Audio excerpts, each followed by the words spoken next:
Okay, magandang umaga po sa ating lahat at sa ating pagpapatuloy, gaya na nabanggit ni Pastor, yung second installment, kumbaga, mula doon sa nautalakay natin last week. So, quick recap lang at siguro magandang reminder na rin para sa mga wala po dito noong nakaraang linggo, ay na-upload na po sa YouTube yung ating Sunday School lesson last week patungkol nga po sa medical and health. So, couple of things lang sa ating recap. Ayan, okay. So, natalakay natin doon that healing is ultimately God's deed. At ang masabi nga natin, either miraculous or medical, ang Diyos ang ultimately ang siya nagpapagaling sa kanyang kalooban.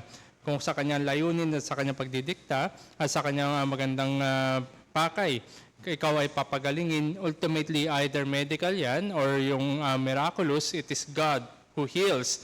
So we must always think about and include the means when we pray for comfort, healing, and recovery sa ating mga kapatiran, lalo na sa mga pulong panalangin natin, naroon yung mga petisyon, mga binibigay ng ating mga kapatiran na sila dumadaan sa mga sakit. We pray for their recovery, for their healing, for their comfort, and we include the means, yung mga, either mga gamot man or anuman, yung kanilang kinukuha, tinitake, upang ma-alleviate yung kanilang sitwasyon. And also, we need to distinguish between true sacrifice in ministry and foolhardiness. Minsan nga, meron mga, sabi natin, clear signs sa atin, pero ayaw pa rin natin, maaaring nandun lang yung katigasan ng ating ulo, pero tandaan natin, hindi lang yung ating pangangatawan, ang ating datalagaan, ay pati rin yung ating kaluluwa, and vice versa. Hindi natin pwedeng pabayaan yung ating katawan. And sickness must be seen as providence. Providensya yan na Diyos, hindi yan nagkataon lang, hindi yan dumating ng wala lang, kundi yan ay providensya ng Diyos para sa ating sanctification, para sa mga mananampalataya, but more so, hopefully, para sa salvation ng mga wala pa sa ating Panginoon. Yung mga sickness, maaaring gamitin yan for them to be drawn near to God. So, couple of lessons mula doon sa ating natalakay last week. Okay. So, una, nakita natin doon yung common grace involved in the medical and technological advance. Common grace muli, ito ay biyaya mula sa Diyos na sabi natin for us to enjoy at hindi yan salvific, hindi yan nagliligtas. Other examples of common grace, yung music, arts, literature, and sciences. Yan ay common graces. Makita natin na tinignan natin yung progress of time mula kay Hippocrates hanggang kay Louis Pasteur sa kay Alexander Fleming. So yan ay nasa hawak ng Diyos sa kanyang pagdidikta sa tamang panahon, raising up men para po ay magamit yung kanilang talino upang ma-discover yung nasa sanilikha ng Diyos para sa kabutihan ng sangkatauhan. So God created the natural resources, gave them useful properties, allowed for its timely discovery for bodily use. So nandoon ang kamay pa rin ng Diyos sa pagtatalaga ng mga medical advancement. Kasama na dyan yung technological advance. At secondly, makikita natin Christian liberty and liberty of conscience. God alone is the Lord of conscience. So we can look at that, or summary form yan, ay nasa ating Confession of Faith, chapter 21. Tatlong paragraph lamang yun. Unang paragraph lang yung mahaba. We can review that also sa ating time. So as God is the only source of life and alone has the ultimate authority to preserve or withdraw life, God accounts for human responsibility in the preserving and withdrawing of life. Hindi natin maaaring sabihin na wala tayong responsibilidad kasi ultimately katawan natin ito, tayo ay humaharap sa Diyos, meron tayong responsibilidad. Tayo magbibigay ng account para sa lahat ng ginagawa natin, whether in the soul and in the body. So mention ko lamang couple of things din, yung mga naging talakayan, medical laboratories, yung mga procedures natin, yung mga medical, kahit siguro yung mga minimum form yan, yung mga CBC and everything, ay check dyan yung kondisyon natin, yung ano talaga ang meron, whether we feel good or not, yung mga CBC, mga ganyan, it would tell you na ganito yung count ng ating mga dugo.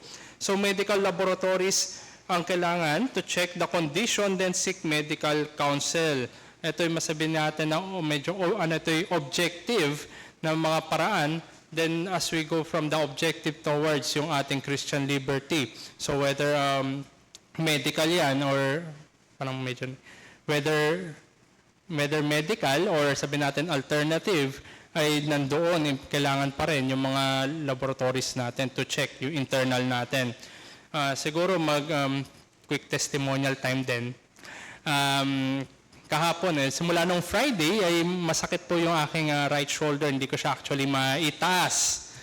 At nag-worsening condition siya, yung pain, kahapon. So we seek yung, pumunta kami doon sa, hello, yan.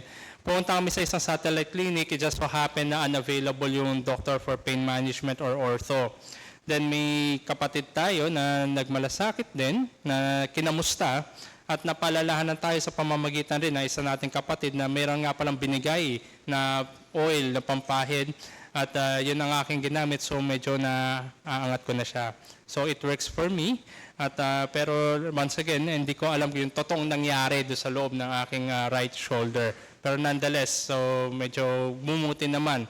So makita natin, no, nandun yung Christian liberty, either medical or sabihin natin yung other ways, ay ultimately it is God who would give the healing, comfort, and recovery. So ito po yung mga naging recap natin sa nakaraang lesson natin at kung tutusin, pagpapatuloy lamang ito at kung babalikan natin, no, yung lahat ng nangyayari sa ating buhay, whether simulan natin doon sa hobbies and games, yung work, rest and recreation, medical and health, at ngayon ay pupunta na tayo sa sabihin natin endpoint, yung terminus ng ating buhay. Dahil nga lahat ito ay natin saklaw na ating buhay, pupunta tayo ngayon sa aging and death, pagtanda at eventually yung ating kamatayan. So to begin with, sa ating aging and death, so isang observation lamang, even the most disciplined champion athletes ng panahon natin, they never failed to retire from the most competitive skill levels of professional sports. Kahit gaano pa kaganda yung kanilang katawan, yung disiplina nila sa kanilang katawan, ay naroon din. Papunta yan sa retirement at papunta yan sa pagtigil at eventually yung kamatayan. So yan, si Muhammad Ali, si Pele, at saka the GOAT, si Michael Jordan. So then there could come a time where either injury could get their talents and skills away from them, or as they say, hunabol sila ni Father Time. Saan nawala na yung kanilang athleticism, nawala na yung kanilang lakas, yung kanilang, sabi natin, cognitive capacities ay nawala na dahil nga hindi natin matatalo ang oras. At nagde-decline tayo, eventually hindi na natin kayang gawin yung mga bagay-bagay na yan.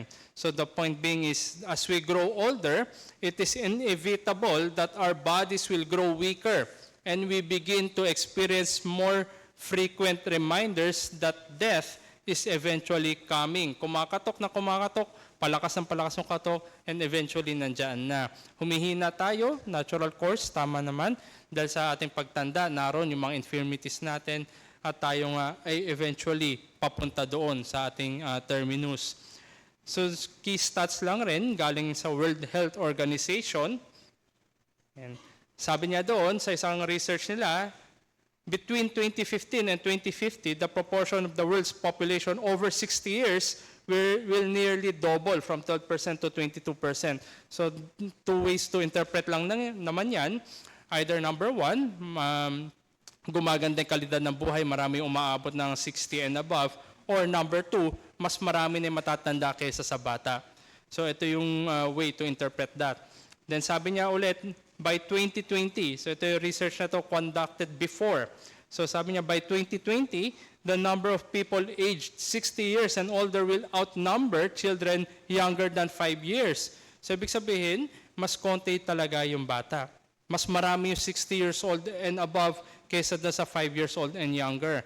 And by 2050, 80% of older people will be living in low and middle income countries. Parang 2050 pa ba? Hindi ba totoo na to sa 2025? So, I don't know. Pero yan, the pace of population aging is much faster than in the past. So, yung pinapakita sa atin, no, in nga yung trajectory, mas marami yung matanda kaysa dun sa mga bata. Maraming magiging problema dyan pag in-extrapolate natin yan, but that will be another story. So, the point being is that masabi natin na habang tayo ay, ang society natin ay patanda ng patanda, individually tayo din ay aabot rin tayo sa pagtanda at tayo ay makakaranas din ng mga difficulties. So one way to explain yung aging, galing rin sa World Health Organization, sabi doon, at the biological level, aging results from the impact of accumulation of a wide variety of molecular and cellular damage over time. So ganito yung pananaw ng mundo, it is an accumulation sa biological level. At eventually, it will lead to gradual decrease in physical and mental capacity, a growing risk of disease, and ultimately death. Ganito yung kanilang pananaw dahil tayo nag-accumulate ng mga problems, cellular damage over time. Ito yung kanilang explanation sa ating pagtanda. At ang kanilang naging tugon, yung kanilang response ng World Health Organization sa pagtanda, the United Nations General Assembly declared 2021 to 2030 the decade of healthy aging and asked the World Health Organization to lead the implementation. So ito yung kanilang response. Ano ba itong decade of healthy aging? It seeks to reduce health inequities and improve the lives of older people, their families, communities, through collective action. So ito yung kanilang naging tugon. I don't know if masusolusyonan talaga nito yung pagtanda sa ganitong paraan. Decade of healthy aging, but you still age healthily lang.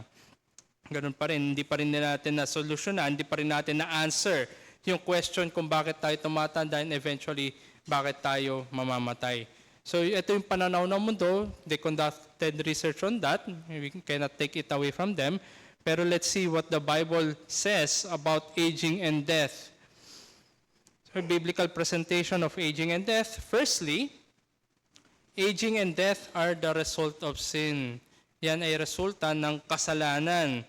Human beings experience aging and death because of Adam's sin. Dahil sa kasalanan ni Adan, tayo ngayon ay eventually mamamatay din gaya ng sumpa. So God warned Adam of the consequences at the event that Adam did that which was prohibited. Binanggit ng Diyos na hindi pwedeng gawin ni Adan sa Genesis 2:17 and even reiterated after that. So when Adam and Eve did what was unthinkable, curse was pronounced on them. Nandun yung sumpa ng Diyos sapagkat sila ay nag-transgress. Sila ay meron kasalanan na ginawa at yung kasalanan nga, God being true, sila ay mamamatay. But one observation we can see do sa fall account, the penalty of death was not immediately imposed on them. And instead, Adam and Eve experienced gradual effects of the curse as they began to age and eventually grew old and died.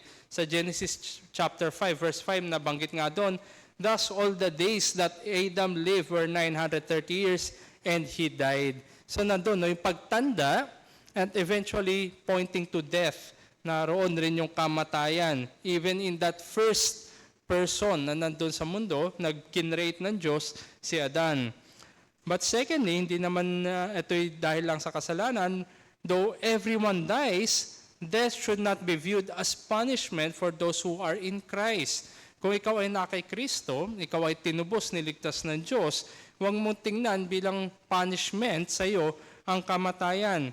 Balikan natin, no, yung nababanggit parate sa ating series sa Romans 8, na maraming ang teologo nagsabi, it is the highest point in Scriptures. Sapagkat yung kanyang panimula, there is therefore now no condemnation for those who are in Christ Jesus. So dahil ikaw ngayon na kay Jesus, ikaw ay meron na ugnayan kay Kristo, ikaw ngayon ay pinatawad, nagkaroon ka ng kapayapaan sa Diyos sa pamamagitan ni Kristo, ang kamatayan mo ay hindi yan parusa sapagkat may nagbayad na ng parusa ng kasalanan para sa iyo. Kundi yan ay isang, sabi natin, tulay na ating makikita.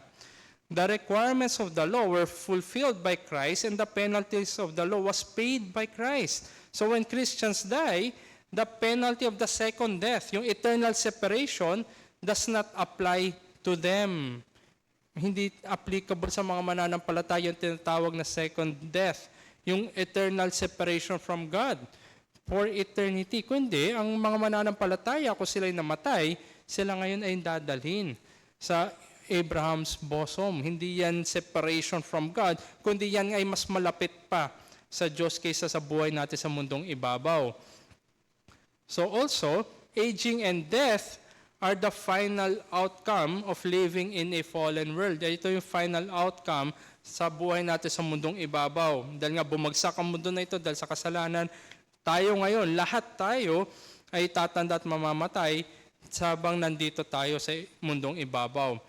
So in the redemptive plan of God, all evil and the effects of the curse are not done away immediately. Likewise, yung salvation blessings natin na na-experience natin now will be enjoyed in full sa kaluwalhatian in glory. So not only done away with now, dahil meron niya progress sa plano ng Diyos, ang mga natatamasan natin ng mga biyaya ay hindi pa rin puno, hindi pa rin buo, dahil meron pa sa kaluwalhatian. So the people of God must look forward towards the consummation, new heaven, new earth, at yung final judgment. So nandun yung ating pananaw, nandun magiging buo, nandun makoconsummate yung ating pag-asa, yung ating kagalakan, at yung pagmamahal ng Diyos. So we still live in a fallen world and our experience of salvation is still incomplete. Death will be the last aspect of the fallen world to be removed.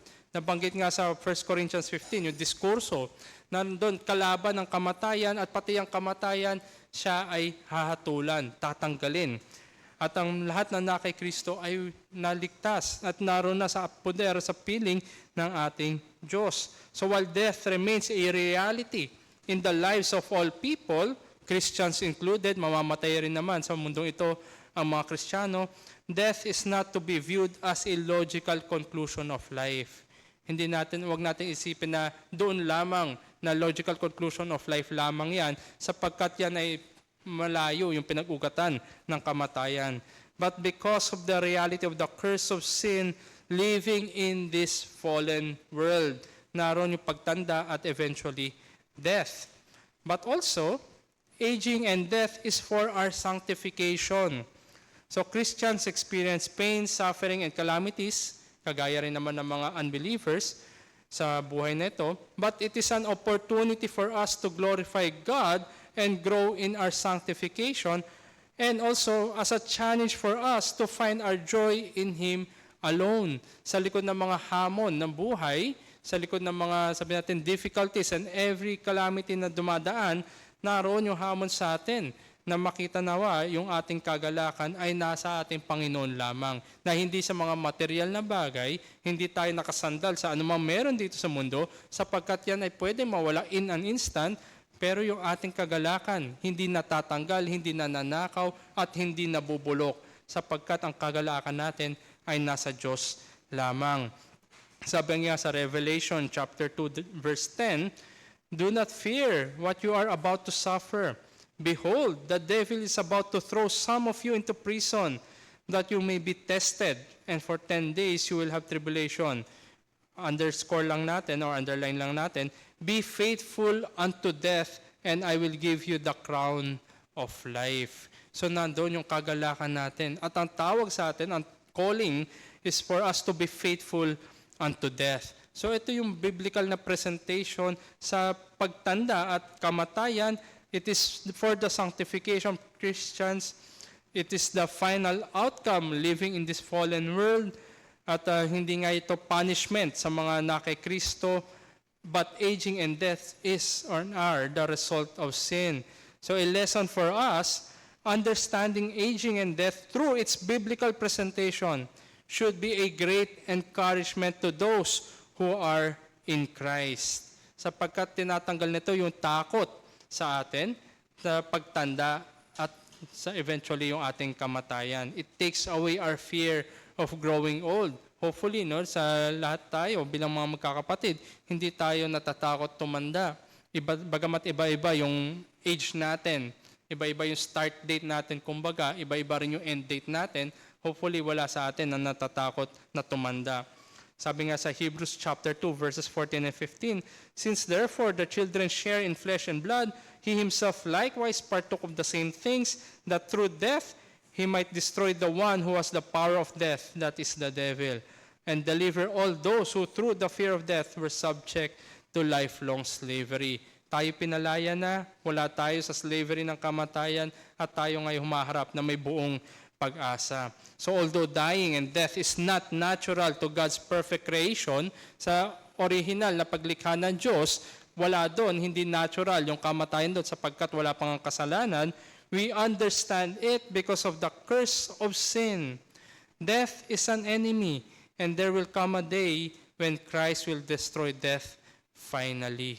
So habang nariyan, habang hindi pa wagas, wala pa yung final judgment, wala pa yung pagbabalik ng ating Panginoon, nariyan pa rin ang kamatayan at lahat ng nabubuhay ay mamamatay, ngunit nandun pa rin patuloy ang pag-asa hanggang sa katubusan, the consummation.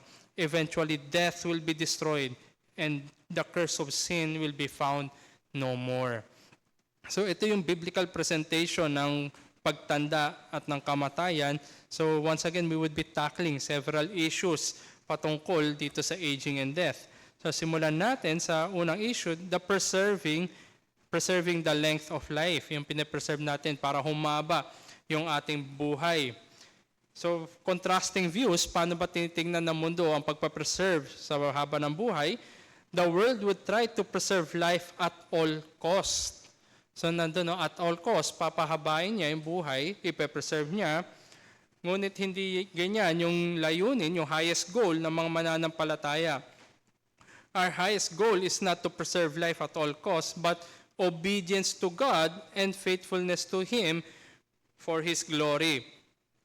Acts 21 verse 13, then Paul answered, "What are you doing, weeping and breaking my heart? For I am ready not only to be imprisoned, but even to die in Jerusalem for the name of the Lord Jesus." So ito yung sabi ni Paul, no, naroon, mas higit na matimbang yung kanyang katapatan para luwalhatiin ng Diyos kumpara sa preserving ng kanyang buhay. This conviction also empowered Old Testament saints to accept martyrdom rather than sin. Sa Hebrews 11, nandun yung Hall of Faith. Naroon ilan doon ay tinanggap nila yung martyrdom kaysa tumalikod at gumawa ng kasalanan. So it also gave the apostles courage to face the threat of death. Sabi nga muli sa Acts chapter 5 verse 29, "But Peter and the apostles answered, we must obey God rather than men." So mas matimbang, mas higher ang katapatan para luwalhatiin ng Diyos kaysa i-preserve natin yung ating buhay at any cost. Naroon mga kapatid. And the persuasion to honor the Lord even in our death, and that faithfulness to Him is far more important than preserving our lives. Kung naalala natin, what would it gain you? Ma-accumulate man o mapunta man sa iyo yung buong mundo, but you lost your soul. It is one of the great testimonies that indeed God is preserving His people, His church for His glory, na nakikita natin na mga mananampalataya, they glorify Him and not at the expense ng kasalanan. So when we are faced with the choice of preserving our lives and sinning, or giving up our lives and being faithful, choose to give our lives. Lalahanin natin sa mga pulong panalangin natin, nagbibigay ng mga news updates na kung saan maraming mga mananampalataya yung inuusig, even yung sila pinapatay. They choose death kaysa talikuran ang Panginoon. Nawa ay magkaroon tayo ng, sabi natin, holy envy sa mga mananampalataya na to. Bagamat hindi natin sila kilala, hindi natin alam yung kanilang mukha. But even at yung gunpoint, no, sa harapan ng kamatayan, hindi nila tinalikuran ang Panginoon. Pag dumating kaya sa atin yung panahon na yun, ano kaya yung ating pipiliin? So only time would tell. So choose to give up our lives than to give up God. So a lesson sa atin, persevering in the faith more than preserving our lives. So if we are willing to die for faithfulness to God, we will find it easier to give up everything else for the sake of Christ. Kung ang ating ultimate goal ay luwalhatiin ng Diyos, ano ba naman yung mga mas maliliit o incomparable na mga glory sa mundo na ito kumpara sa kaluwalhatian ng ating Diyos? Nababanggit nga, di ba, parati na ang ating i-pursue ay yung bagay na magpawalang hanggan. Hindi yung mga temporal na bagay lamang. So ito yung issue on the preserving the length of life, not at the expense of our faith. So better to persevere in the faith than preserving our lives when given the choice. The next issue, number 2, should Christians hide the effects of aging? Dapat ba natin itago yung epekto ng pagtanda? Meron tayo mga kapatiran dito na parang bumabata, no? Parang hindi natin akalain na malalaman na lamang natin pag binati sa birthday, ay, ganito na pala edad niyan. Pero bakit parang mukhang bata? Tama ba? Yeah. So, one observation, the loss of physical attractiveness that people experience as they grow older should also be considered as a result of the fall. Naroon pa rin, sumpa pa rin ang kasalanan yan, at tayo ay tumatanda, nawawala marahil yung physical attractiveness natin, at some attempts to alleviate at least some of the effects may not be sinful themselves. Hindi naman makasalanan outright. Pero may warning lang sa atin, there is danger in placing excessive emphasis on physical beauty in this age. Tandaan natin, there is that age to come. Lahat na meron dito sa age na ito ay lilipas.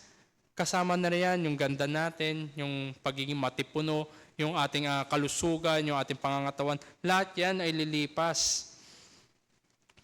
And also, things are not always what they seem outwardly. Sabi nga sa Proverbs 31, verse 30, charm is deceitful and beauty is vain, but a woman who fears the Lord is to be praised. Naroon yung karakter ng tao, mas matimbang yun kaysa sa kanyang panlabas. Nabanggit nga rin ng ating Panginoon, yung sabi niya, di ba, you whitewash tombs. So napakalinis, napakaganda ng panlabas, ngunit yung nasa loob ay nabubulok pala. Tayo, dapat mag-pursue tayo ng mga bagay. Character is more important kaysa yung sa ating physical na itsura, yung attractiveness natin. Siguro para na rin sa mga youth and singles. Merong kasabihan, di ba? Pag tatanungin ka ng iyong, sabi natin, inaay, ano ba nakita mo sa akin? Ano ba meron ako? Di ba? Sabihin mo, the only side I look is the inside. So, nandoon yung nasa loob na karakter dapat mas mahalaga kaysa ko sa panlabas. So, yeah. Okay. Physical beauty must not be the main focus, but excellence in character. And in line with this, it would be not wise to spend too much resources pursuing physical beauty. Tandaan natin, lilipas rin yan. Papangit ka rin, tatanda ka rin, eventually, exit ka rin. So yung mga physical beauties mo, iiwan mo rin, may iba rin gagamit niyan. So tandaan natin, no, wag natin masyadong mag-focus doon. It may be a good thing, but should only be optional. Diba? Beauty is in the eye of the beholder. So yun, no, wag natin itago, hindi natin dapat ikahiya yung epekto ng pagtanda. Ngunit ang tawag sa atin, yung calling sa mga mananampalataya is for us to age gracefully. Hindi sa pananatili ng ating kagandahan nung medyo bata-bata pa tayo, but more so our character. Yung kinocultivate natin yung graces, yun dapat yung mas maging matimbang habang tayo nga ay palapit na palapit sa kaluwalhatian. So doon, no, ito yung issue sa hiding the effects of aging. So third, how should Christians think and feel about our own death and death of others? Paano ba yung ating isipin at yung ating mararamdaman? Napakaraming scripture reference para dyan. But to name a few, 2 Corinthians chapter 5, verse 8, yes, we are of good courage, and we would rather be away from the body and at home with the Lord. At ganun din sa Revelation 14:13, and I heard a voice from heaven saying, write this, blessed are the dead who die in the Lord from now on. Blessed indeed, says the Spirit, that they may rest from their labors, for their deeds follow them. So ito yung ating dapat maging mindset. Sorrow, weeping, and grief are emotions that is part of being a human. Natural lang na dapat tayo malungkot. Naroon yung ating kalungkutan. Wala siguro sa atin sana no, na maramdaman, buti na lang namatay na si ganyan. Kundi naroon dapat yung ating kalungkutan. It makes very unnatural for us not to mourn when a loved one, especially a brother or sister in Christ, dies. Naroon yung ating sadness, naroon yung mourning natin sapagkat meron tayong separation, at least yun dito sa mundong ibabaw, but more so, nandun din yung kagalakan natin na tayo rin magkikita muli sa kaluwalhatian. So whenever believer dies, naroon yung ating sadness, yung ating weeping, yung grief, pero nandun pa rin yung hope and joy natin. Pero ibang usapin nito pag ang namatay ay unbeliever. So when unbelievers die, the sorrow we feel is not mingled with the joy of assurance that they have gone with the Lord. It would be wrong to give any indication to others that we think that person has gone to heaven. Lalong-lalo na kung very blatant, no, yung kanyang pagiging unbeliever, hindi natin pwedeng sabihin na meron siyang katiyakan na naroon siya sa paradise. So lesson for us, Christians are reminded to the clear testimony and comfort of the Word of God than the world that tries to avoid talking about death and has no answer for it. Parang tabu nga kung pag-uusapan yung kamatayan. Ito yung isang bagay na ayaw na hindi dapat pwedeng pag-usapan. Pero pakikita natin, lalo na sa panahon natin ngayon na social media, kaliwa kanan, mayroong mga poster na itim, muka, puti, tas naroon. So rest in peace. So kumukuha lang ng mga likes, mga ganun, and even yung comments.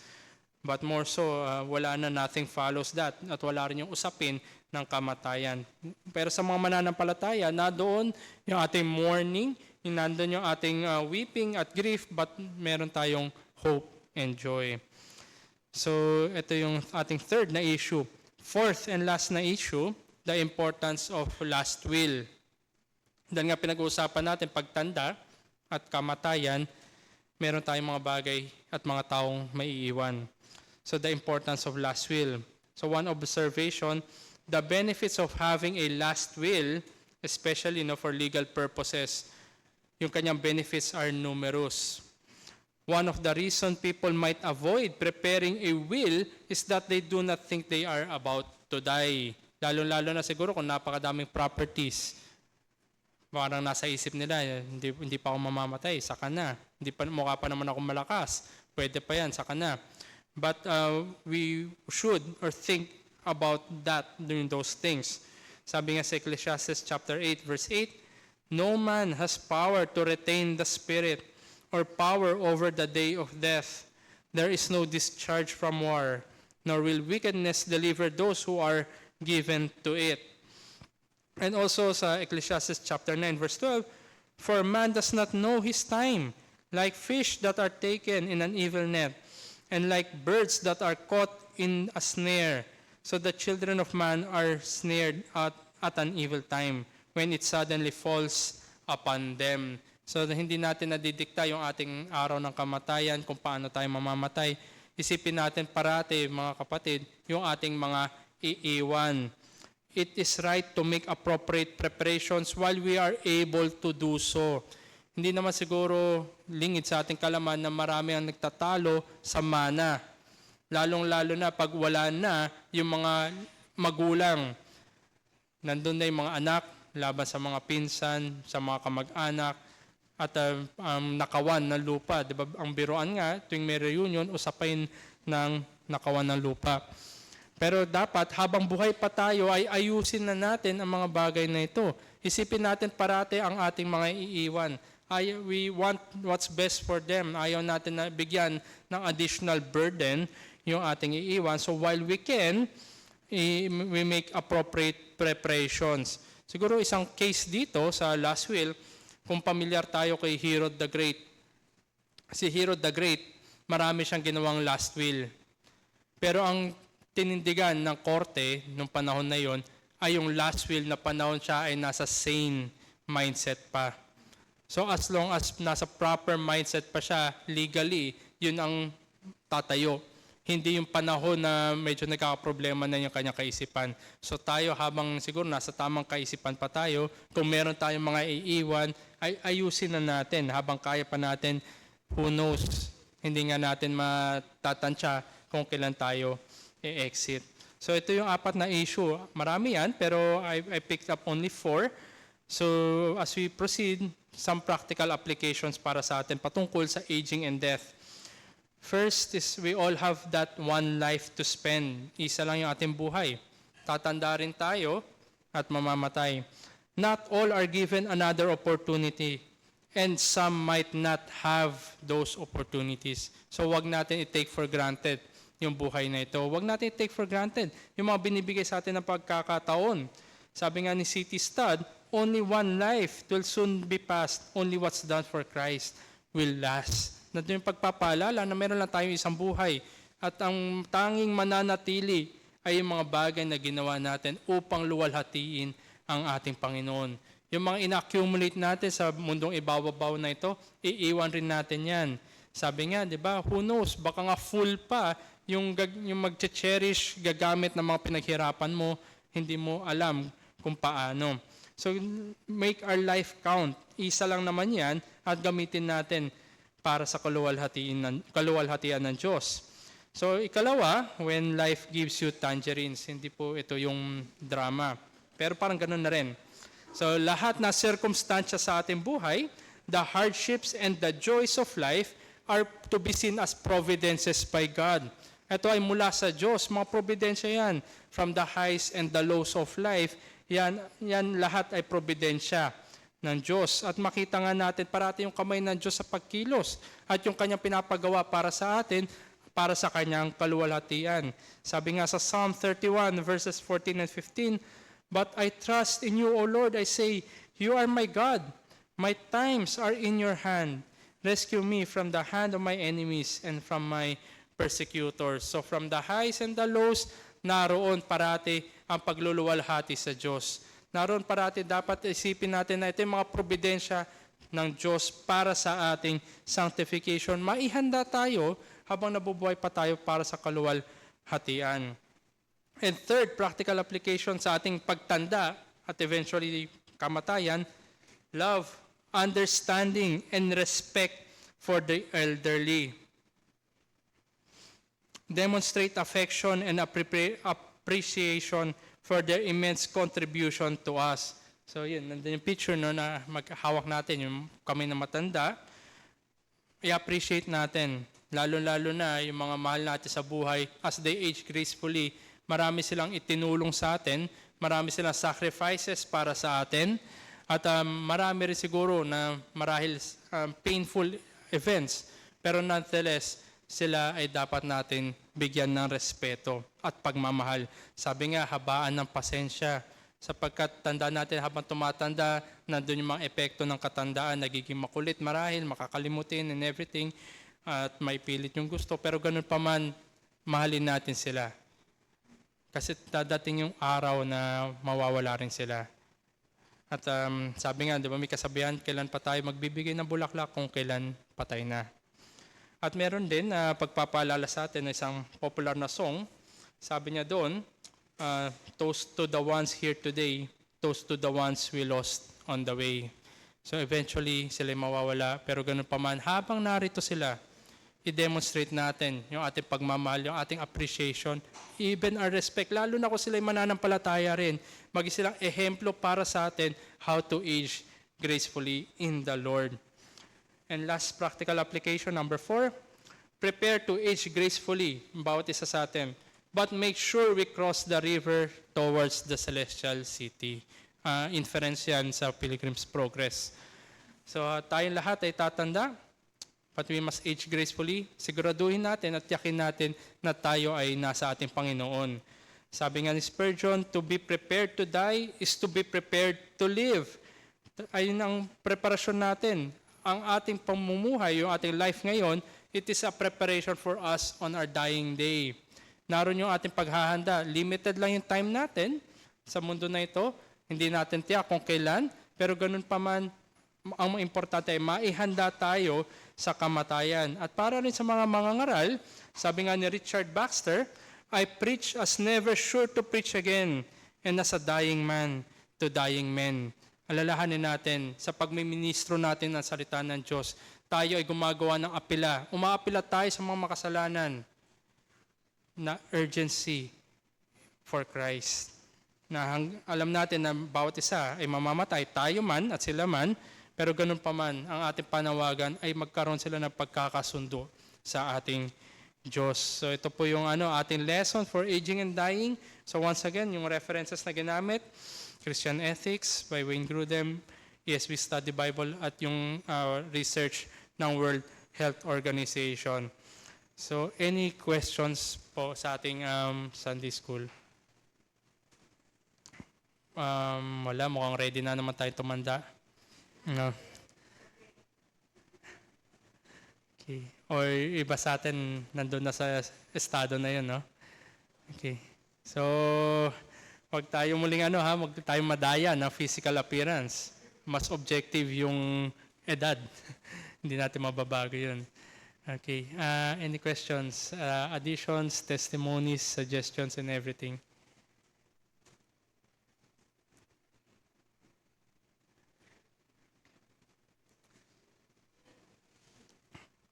Okay, once, twice. Sige po, siguro kung wala pong mga katanungan, pwede naman rin again i-approach, no? Or magkaroon ng discussion. Pero tandaan natin, lahat tayo tumatanda. Kada segundo na lumilipas, tumatanda tayo. At eventually, papunta tayo sa ating terminus. Siguro gusto ko lang i-end, no? Isang stanza do sa ating inawit kanina. Na sabi niya doon, ito'y paghikayat din para sa mga tao na tumatanda na magkaroon sila ng ugnayan sa ating Panginoong Hesukristo, at para sa mga nakay Kristo na, ito'y pagpapaalala sa atin ng realidad ng pagtanda at kamatayan. Sabi niya sa third stanza ng hymn 262, the captive feel his bondage cease, the mourner find the way of peace. So naroon, bagamat tayo bilang mga makasalanan, we are in bondage of sin. Pero dahil sa kabutihan, sa biyaya at habag ng Diyos, tayo iniligtas niya, pinalaya niya tayo mula sa bondage of sin na yan, bagamat we mourn dahil sa epekto ng kasalanan sa ating personal na buhay, sa ating pagtanda at kamatayan, even the loss of loved ones, we find our way of peace. At dahil sa kapayapaan na yan, makikita rin natin ang ating mga kapatiran na nakatagpo din ng kapayapaan sa Diyos. So, okay, let's end in prayer. Let's pray. Our dear Heavenly Father, once again, we thank you for that reminder na ang aming buhay ay merong katapusan, na ito'y epekto nga ng kasalanan. Nawa ay makita namin with urgency, O Lord, na bagamat hindi namin alam kung gaano kami katagal pa dito, you taught us to number our days. And Lord, we make an appeal para sa mga wala pa po sa inyo, na wag po i-take for granted ang buhay na ito, na bagamat ito'y isa lang, nawa we make it count. And also, Lord, as your children, we pray na kami ngay maging mas masigasig para sa pagpapayag ng Ebanghelyo, sa pamumuhay as we age gracefully for your glory.